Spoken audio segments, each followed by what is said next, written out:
Hello everyone, welcome to my YouTube channel Know About Embedded Systems. So in today's video we're going to understand one of the very important topic that's called as a CAN-FD. What is this CAN-FD and how the CAN-FD is different from a classical CAN and how the CAN-FD we're going to use in our automotive system. That part we will understand in this video. Before starting the video, if you are a new viewer to my channel, kindly subscribe my YouTube channel, click on bell icon and share these videos to your friends and colleagues and watch this video till the end. So guys, in the previous my video lectures I have explained you about the CAN. So what is CAN? Control area network. So how the data is able to transmit over a CAN and how many bytes of data it's able to transmit and what is the speed of CAN. So all those things we have discussed in my previous video. Today is a special video. It is an extension of our CAN. So we know that already CAN stands for a controller area network, and now that we're going to understand the CAN-FD. So CAN-FD, the full form is flexible data rate. CAN, flexible data rate, and most of our modern vehicles are going to use this CAN-FD protocol in a ECU and ECU to ECU data transmission, especially the higher vehicles like a Toyota Innova and our Tata vehicles like Tata Safari and Harrier, Mahindra XUV, and even the trucks. Even the trucks also, in the trucks ECUs also we're going to use this CAN-FD protocol. So what is this CAN-FD in detail? We will understand how it is different from CAN. We will see. See the diagram here. This is my classical CAN, and it is able to transmit only 8 bytes of data, and speed will start from 500 kbps to 1 mbps standard speed of your CAN. But whereas CAN-FD, if you see here, CAN-FD is capable of transmitting a data up to 64 bytes of data. This is a very big advantage of your CAN-FD. 64 bytes of data it is able to transmit, and speed up to 5 mbps it is able to transmit. These two are playing a very important role in our in our automotive speed and the speed and data bytes. So that plays a very important role. Okay, now let us see how and what are the important features of this CAN-FD. I already told that CAN-FD full form is flexible data rate, nothing but CAN, control area network flexible data rate. This is the full form of CAN-FD. This is an enhanced communication protocol from the classical CAN. So there were some limitations were there in a CAN. In order to overcome those limitations, the scientists they invented or improved this CAN to CAN-FD. The CAN-FD main important thing is the speed. As I told you already, up to 5 mbps speed you are able to achieve, and up to 64 bytes of data you are able to transmit.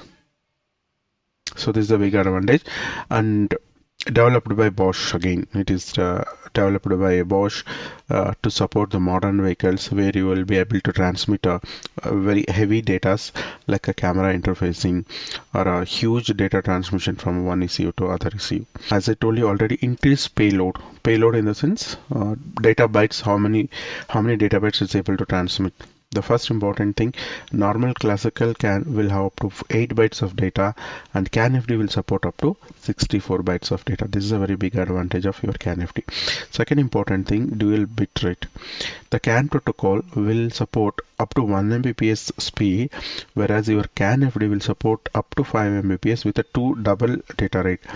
Double data rate in the sense there are two parts are there. The CAN frame will be divided into two parts. One will be arbitration phase and one will be data transfer phase.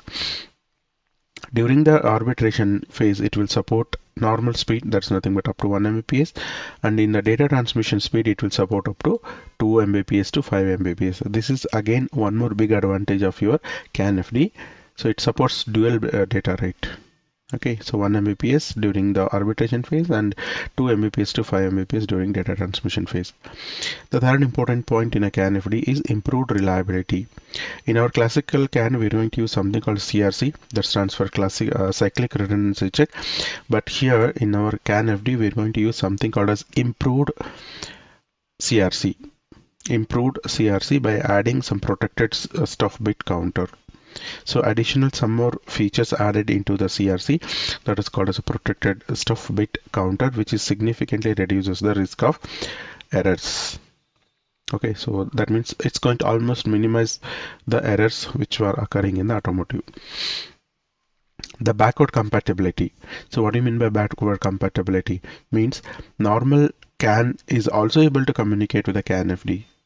Our CAN FD issues are easily, they can communicate with a CAN. That's called as a CAN FD. So there is no since there is no major differences between CAN and CAN FD, only the speed and the data bytes are able to transmit. There is a difference. That's why the easily CAN FD issues can communicate with the CAN. So that's called as backward compatibility. If you look into the data bytes and its speeds, you can compare here. This is the blue color, the frames, whatever you're seeing, this is your classical CAN, and this orange color, whatever you're seeing, the brown color, whatever it is saying, your CAN FD.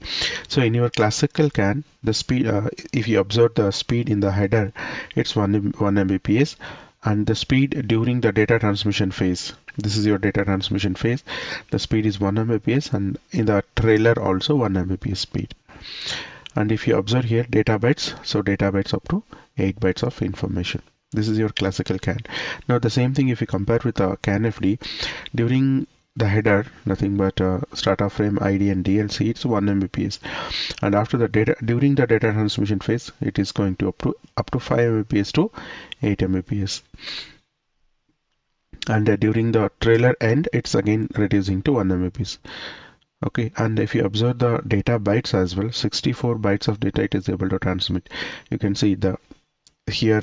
So if the CAN is able to transmit 1 byte at the same speed, at the same time, the CAN FD is able to transmit up to 8 bytes. Similar to that, so up to 64 bytes of data, the CAN FD protocol able to transmit.